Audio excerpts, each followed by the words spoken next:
Saudara Eki Murdani, pemuda asal Desa Dayah, Kecamatan Tanah Jambu, Aceh Utara, berhasil kabur usai menjadi korban tindak pidana perdagangan orang atau TPPO di Kamboja. Korban dijual oleh agen dan dipaksa bekerja di tempat pengelola scammer atau penipuan daring tanpa diberi upah, bahkan sempat disiksa. Eki Murdani akhirnya bisa kembali ke kampung halamannya di Desa Dayah, Kecamatan Tanah Jambu, Aceh Utara setelah menjadi korban dari tindak pidana perdagangan orang atau TPPO di Kamboja. Ia mengaku dijual oleh agen ke tempat pengelolaan scammer atau penipuan daring seharga $1.800. Awalnya Eki sempat bekerja di tempat judi online selama 2 tahun di Kamboja tanpa dibayar.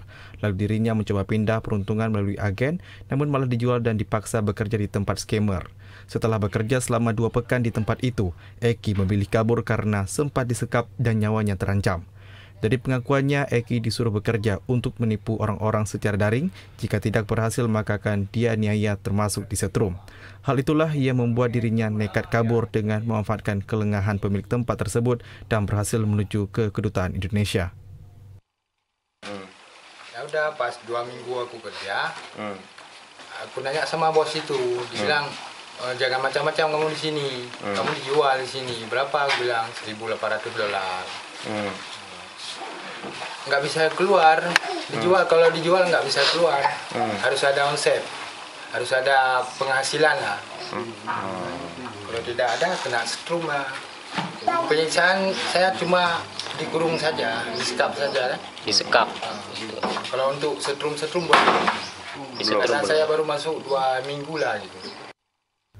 Kepulangan Eki Murdani ke kampung halamannya difasilitasi oleh anggota DPD RI asal Aceh, Haji Sudirman, atau yang kerap disapa Haji Uma. Proses pemulangan berlangsung selama 1 bulan setelah Haji Uma berkoordinasi dengan Kementerian Luar Negeri serta Duta Besar Republik Indonesia di Kamboja. Kepolisian Republik Indonesia untuk menangani persoalan ini adalah sudah banyak jatuh korban, bagaimana dengan mencari secara benar-benar dan bekerja keras untuk menangkap para pelaku agen daripada penjualan manusia ini.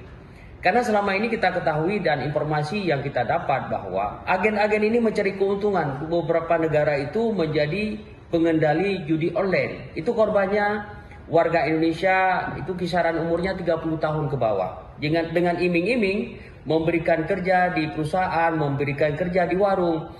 Berdasarkan informasi yang diterima oleh Haji Uma, saat ini ada sekitar 40.000 WNI yang masih bertahan di beberapa perusahaan Kamboja. Mereka kerap menerima penyiksaan karena tidak memenuhi target dalam bekerja.